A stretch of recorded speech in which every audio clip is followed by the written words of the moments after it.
Resulta absolutamente asombroso y francamente un poco insultante pensar en cómo funcionaban las cosas hace, no sé, apenas un par de décadas. Ya, desde luego. Hubo un tiempo no muy lejano en el que construir infraestructura informática requería semanas de puro esfuerzo físico. Sudor y lágrimas, literalmente. Exacto.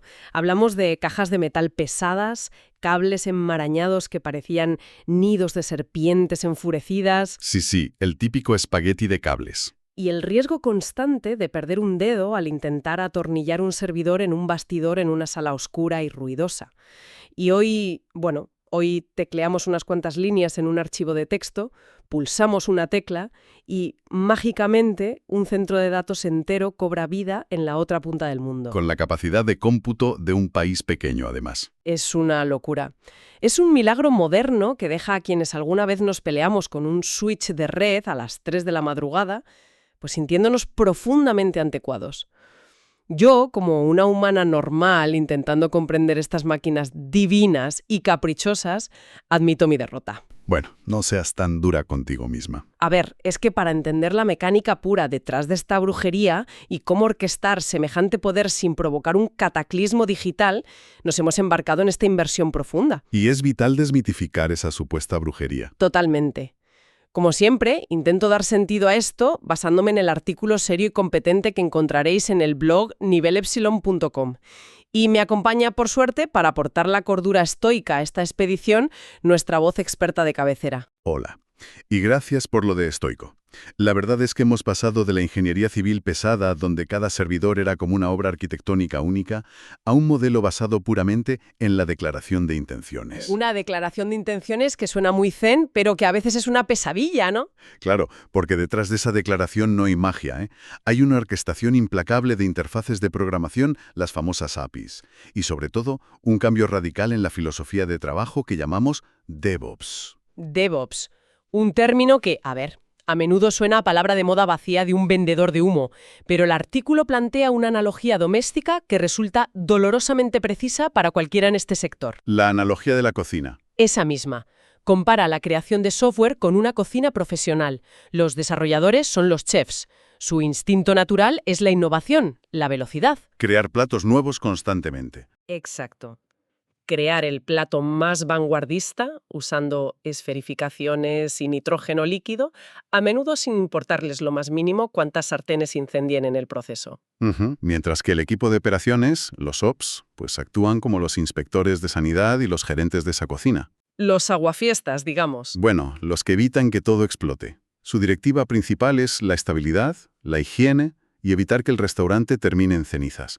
Buscan previsibilidad por encima de todo. Y la tensión histórica, fíjate, siempre ha sido que si dejas a los chefs sin supervisión, el caos destruye el negocio. Claro. Pero si das el control absoluto a los gerentes, el menú se estanca y el restaurante quiebra por puro aburrimiento. Esa es la paradoja. Y la solución tradicional a esa tensión era levantar muros. Los chefs pasaban su código por encima del muro hacia operaciones, se lavaban las manos y decían la frase maldita. En mi máquina funcionaba. Exacto. Esa frase. Y DevOps es el intento de derribar ese muro. Pero para cocinar sin incendiar el local, pues necesitas los electrodomésticos adecuados. Y aquí es donde la infraestructura moderna, concretamente Amazon Web Services o AWS, entra en juego. Empecemos por los cimientos, porque no puedes construir esta cocina de vanguardia poniendo ladrillos a ciegas de memoria. Desde luego que no. Necesitas un plan arquitectónico, lo que nos lleva al primer concepto, la infraestructura como código, y específicamente a AWS CloudFormation. CloudFormation es, digamos, el motor declarativo que hace posible todo esto. No le dices a AWS cómo crear un servidor paso a paso, en plan, haz esto y luego aquello. No le das instrucciones manuales. No. Le entregas un archivo de texto y le dices, oye, este es el estado final que deseo. Búscate la vida para que la realidad coincida con este documento. Y conozco bien esos archivos. Están escritos en YAML, un formato que, bajo su apariencia tan limpia e inofensiva, esconde una crueldad extrema. Madre mía, el YAML. Tela con el YAML. Es que todos los que hemos estado en las trincheras hemos cometido alguna vez ese error de juicio monumental. Un error fruto de mi optimismo injustificado, donde una simple sangría mal puesta o un espacio extra invisible ha amenazado con derribar un entorno de producción entero. Sí, en la era del hardware físico, un error de ese calibre requería intervención manual, a menudo salir corriendo hacia el centro de datos. Un ataque de pánico a las 3 de la mañana. Pero la ventaja real aquí no es que no te equivoques porque somos humanos y lo haremos. La magia es lo que ocurre cuando la lías. Exacto, el control de daños. Al tratar la infraestructura como si fuera un simple texto, la sometes al control de versiones. Ujú. Si ese espacio extra en el YAML despliega una red defectuosa, el motor de estado de CloudFormation detecta al instante que el despliegue ha fallado, o que la prueba de humo, digamos, no pasa. Y entonces hace un rollback. Eso es, ejecuta un rollback automático. Llama a las APIs inversas para destruir todo lo que acaba de crear, y devuelve el sistema a la versión anterior, a la que funcionaba perfectamente, en cuestión de minutos. Es maravilloso. Es como tener un botón de deshacer para nuestras propias torpezas en la vida real, una máquina del tiempo. Sí, te salva la vida. Pero a ver, tengo una duda. Tener el plano no amuebla la casa. O sea, CloudFormation levanta los servidores, establece las reglas de red, pero esos servidores nacen vacíos, ¿no? Completamente vacíos, sí. Sigo teniendo que instalar el sistema operativo, las dependencias, las librerías extrañas de los chefs, y ejecutar scripts de instalación en cada arranque lleva, no sé, 20 o 30 minutos fácilmente. Y más a veces. A la escala a la que operan las aplicaciones hoy en día, esperar media hora para que un servidor esté listo porque hay un pico de tráfico, pues es una eternidad, es inaceptable. Totalmente inaceptable. Esa latencia es el enemigo natural de la elasticidad en la nube. Por eso CloudFormation no trabaja solo. Ah, vale. Delega toda la configuración pesada del sistema operativo a lo que llamamos Amazon Machine Images, las famosas AMIs. AMIs. Exacto. En lugar de instalar software en tiempo de arranque, mientras el cliente espera, una AMI es una instantánea perfecta, una copia a nivel de bloque del disco duro de un servidor que ya está perfectamente configurado. O sea, como si la fábrica de IKEA te entregara la habitación ya montada, con los muebles atornillados y las camas hechas. Mejor aún, una copia a nivel atómico. El sistema operativo, los parches de seguridad, el entorno de ejecución, todo está congelado en esa imagen de antemano. Fíjate. Entonces, cuando CloudFormation solicita, digamos, 5 servidores nuevos de golpe para manejar un pico de tráfico inesperado, AWS simplemente clona esa AMI en los nuevos volúmenes de disco. Y arranca al instante. El servidor arranca y, en los pocos segundos que tarda el sistema operativo en cargar en memoria, ya está listo para recibir tráfico real. ¡Qué barbaridad! Bien, tenemos la infraestructura desplegada, clanada en segundos. Las paredes están pintadas y los fogones encendidos en nuestra cocina virtual. Eso es. Ahora viene el verdadero problema, que es introducir el código de nuestros imprevisibles chefs en esos fogonos sin interrumpir la cena de los clientes que ya están comiendo. El temido momento del despliegue. Hablo de la cadena de montaje de la integración y despliegue continuos, el CICD. Yo todavía tengo cicatrices psicológicas de los despliegues manuales mediante clientes FTP, ahora intempestivas. Uy, arrastrar y soltar carpetas por FTP, qué peligro. Cruzando los dedos, sudando frío para que ningún archivo se corrompiera por el camino o se cortara la conexión Wi-Fi. Es que esos métodos manuales no solo eran lentos, eran probabilísticamente desastrosos. Tarde o temprano ibas a fallar. Totalmente. Pero ahí es donde AWS Code Pipeline orquesta este flujo eliminando por completo la intervención humana. Todo empieza en AWS Code Commit. Que entiendo que es como un repositorio seguro. Exacto, no es más que un repositorio Git privado, pero integrado profundamente en el ecosistema de seguridad de Amazon. Es la cámara acorazada donde reside la propiedad intelectual de la empresa. La receta secreta. Y una vez que el código sale de esa bóveda, y supongo pasa todos los tests automatizados, entra el brazo robótico de precisión, que es AWS Code Deploy. Ese es el trabajador incansable. Y para que quienes nos escuchan visualicen la escala y la magnitud de lo que hace esta herramienta, pensemos en términos físicos. A ver. Si este paquete de software fuera instalado por un operario humano, a la velocidad a la que lo hace Code Deploy, ese pobre operario tendría tiempo de pararse a tomar un café con leche. Seguramente. Leer el periódico dominical de cabo a rabo, resolver un crucigrama complejo y además echarse una siesta profunda antes de terminar de mover los archivos que Code Deploy inyecta en la flota de servidores en un simple parpadeo. Es una analogía fantástica. La velocidad es crucial, sin duda. Pero la verdadera proeza de Code Deploy no es lo rápido que va, sino la gestión del estado durante ese despliegue para garantizar 0 tiempo de inactividad. Y ahí es donde mi escepticismo de viajera accidentada me obliga a frenar en seco. Cuéntame. El artículo menciona los famosos Blue-Green Deployments, los despliegues azul-verde. La teoría me parece preciosa. Tienes tu entorno azul funcionando perfectamente con clientes reales. ¿Correcto? Clonas un entorno verde, idéntico, pero con el código nuevo, el código experimental. Pruebas el verde a puerta cerrada y, si todo va bien, simplemente cambias la redirección del tráfico. Así es. Los usuarios pasan del azul al verde sin enterarse de que les has cambiado el restaurante entero. Suena muy elegante para servidores web estáticos. Pero, ¿qué pasa con la base de datos? El gran problema del Estado. Claro, si el nuevo código requiere cambiar la estructura de la base de datos, añadir columnas o borrar tablas, ¿no puedes simplemente darle a un interruptor sin corromper los datos de los usuarios o dejar transacciones bancarias a medias? Tienes toda la razón. Ese es el talón de Aquiles de los despliegues inocentes.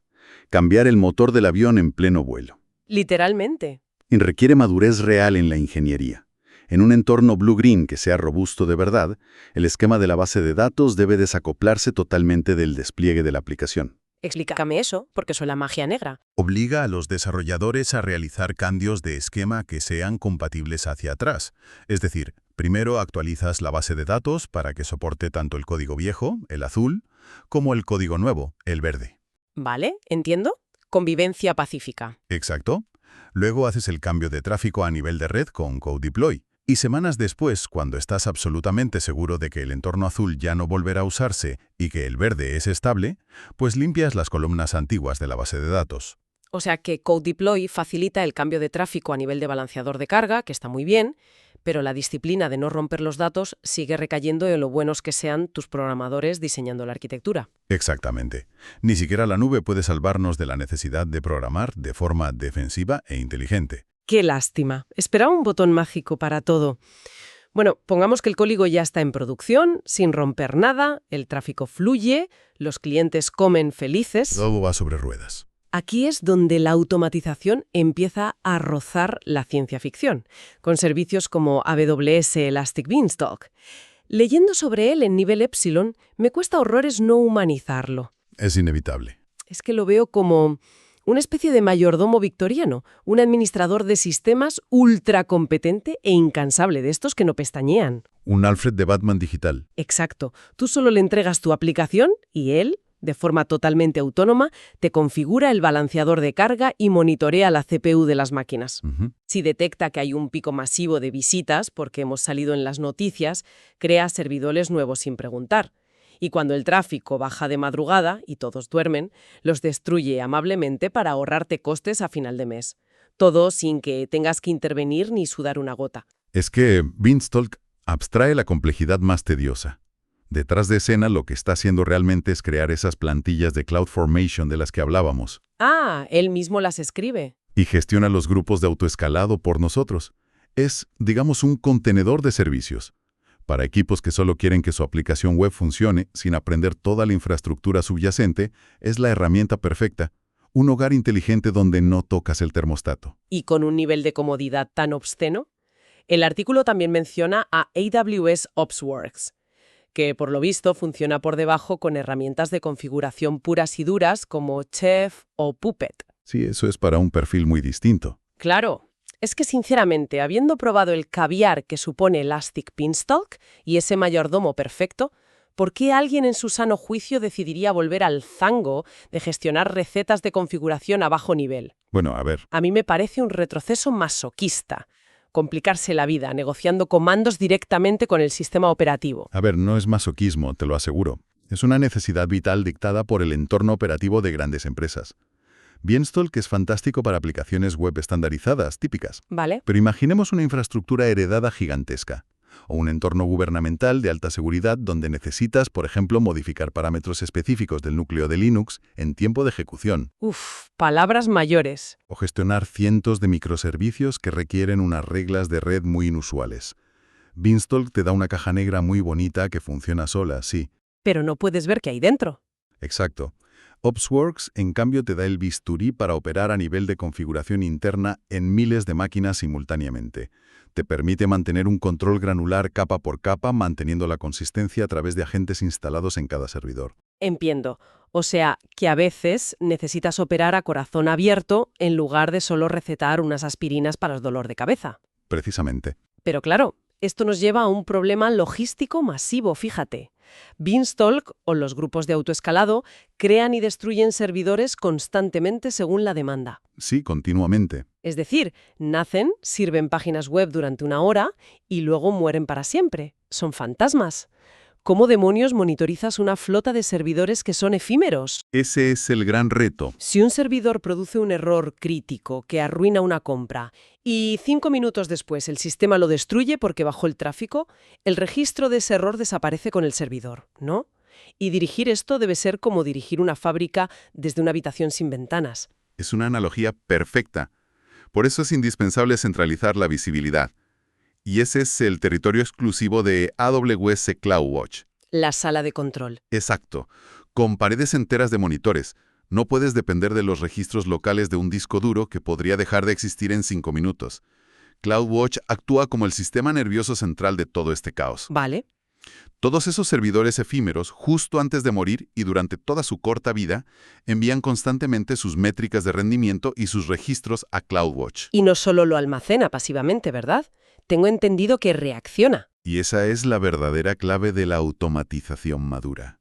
CloudWatch no es un simple panel lleno de gráficos bonitos, es el desencadenante de las acciones. Dame un ejemplo de eso. A ver, si la métrica de latencia de una base de datos supera de repente los 200 milisegundos, CloudWatch no se limita a mandar un triste email de aviso a un operador que igual está durmiendo.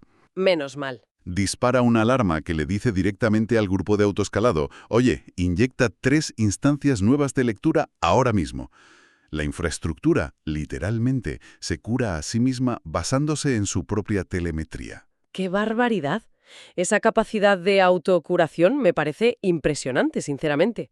Pero si CloudWatch es el sistema nervioso que siente el dolor, la herramienta que de verdad me fascina, casi por su frialdad implacable, es AWS CloudTrail. Uy, CloudTrail, el chivato oficial. Es que es un ente magnífico. Y para el administrador descuidado, tiene que ser francamente aterrador. Es el notario inflexible de la nube. Totalmente. Un registro inmutable de absolutamente cada llamada a la API que se realiza en toda la cuenta. Lo anota todo. Si a las 4:15 de la tarde borraste accidentalmente una base de datos de producción porque, tenías la ventana de terminal equivocada abierta, Cosa que nos ha pasado a muchos, ¿eh? no importa cuánto intentes ocultarlo o borrar tus huellas, CloudTrail ya lo ha grabado en piedra, anotando tu credencial, tu dirección IP y el segundo exacto en el que provocaste el desastre. Es la herramienta definitiva para salir mal parado en las auditorías. Sí, te saca los colores rápido.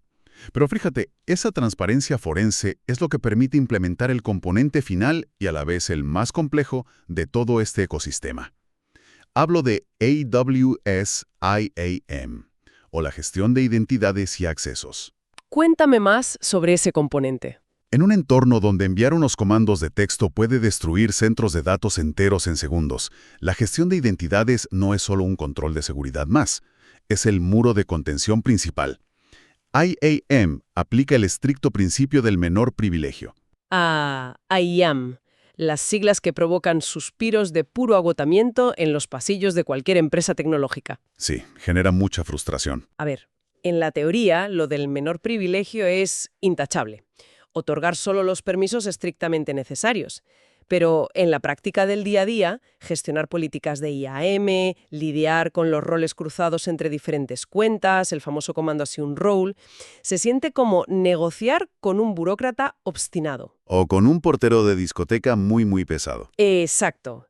El típico portero de discoteca estricto que no te deja pasar al baño porque tu pase dice literalmente solo pista de baile. Tal cual. Estás en medio de un despliegue crítico, intentando que un servicio lea un simple archivo de texto y el sistema te bloquea por completo porque no tienes el permiso explícito detallado en un documento JSON infinito de 100 líneas. Te corta el ritmo por completo. Pareciera que este nivel de paranoia burocrática ralentiza exactamente esa misma velocidad que DevOps y los chefs que decíamos al principio prometían acelerar. Es una queja universal en la industria.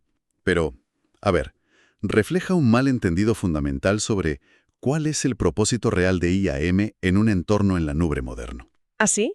Ilumíname. IAM no está diseñado para ralentizar al desarrollador humano.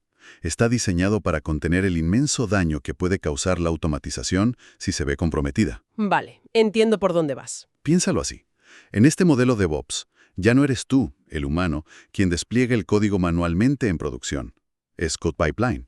Es Code Deploy. Los robots. Cierto. Si un atacante inyecta código malicioso en tu repositorio, la automatización, que es ciega y obediente, lo va a desplegar a la velocidad de la luz por todos tus servidores. Un desastre a escala masiva e instantánea. Exacto. Si el rol de IAM asignado a esa canalización robótica de despliegue tiene permisos de administrador global por comodidad, acabas de automatizar la destrucción total de tu propia empresa en 5 segundos. Madre mía. Por eso IAM es dolorosamente estricto, para que la automatización de los DevOps pueda ser maravillosamente rápida y autónoma sin resultar, digamos, suicida. Pues esa es una perspectiva bastante humillante para mi ego, pero certera. O sea, la burocracia obstinada no es para fastidiarnos a nosotros, es para controlar a los robots súper rápidos que trabajan para nosotros. Exactamente. Es la correa del perro, por así decirlo. Vaya tela. Bueno, tomo aire y respiro con cierto alivio, asumiendo que hemos sobrevivido a esta inmersión profunda sin incendiar ninguna cocina. Hemos salido ilesos. Si recapitulamos, hemos partido del caos absoluto y artesanal de una cocina sobrepasada por los pedidos y hemos llegado a un entorno mágico donde la infraestructura se define en archivos de texto autocorregibles con CloudFormation y se despliega en frío, idéntica cada vez, con las AMIs.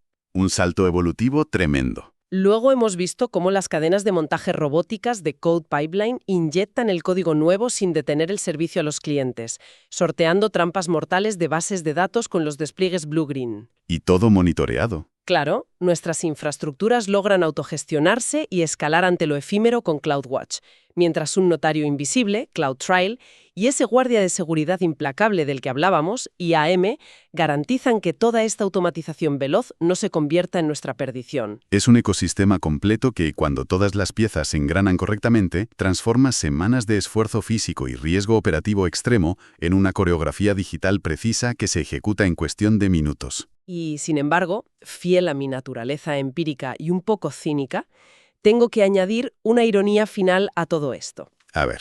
A pesar de haber detallado aquí esta maravilla tecnológica sin precedentes, este ecosistema resiliente, gloriosamente automatizado, tolerante a fallos y auditable hasta la última coma, tengo la certeza absoluta de que mañana, a primera hora de la mañana, algo completamente distinto, absurdamente minúsculo y pésimamente documentado volverá a romperse trágicamente en el entorno de producción. Ay, eso tenlo por seguro. Porque así es la inquebrantable naturaleza de la tecnología frente a nuestro optimismo humano. En fin, si queréis los detalles técnicos sin mis divagaciones filosóficas ni mis lamentos, leed el artículo completo. El enlace está en la descripción. Visitad nivelexilon.com. Es una lectura indispensable para consolidar las bases de estas arquitecturas. Pero antes de concluir, creo que vale la pena dejar a la audiencia con una última reflexión sobre la trayectoria de todo esto. Sorpréndeme. Hemos pasado de atornillar servidores de metal a escribir código que gestiona servidores invisibles, con herramientas que abstraen la red, que autoescalan los recursos y que se curan a sí mismas en base a telemetría constante. Estamos acercándonos irremediablemente al horizonte del NoOps. Cero operaciones. Eso es. Llegará el punto en el que el rol del gerente de la cocina, el equipo de operaciones clásico, desaparezca por completo, dejando a los desarrolladores dialogando directamente con una nube casi consciente y autónoma. ¡Buf! Es una pregunta inquietante que seguramente provocará sudores fríos a más de un arquitecto de sistemas esta noche. Ha sido un placer, como siempre, intentar arrojar algo de luz y asombro sobre estos misterios digitales. Muchas gracias por acompañarnos en este viaje. El placer ha sido mío, de verdad. Un saludo para toda la gente que nos oye y hasta la próxima inmersión.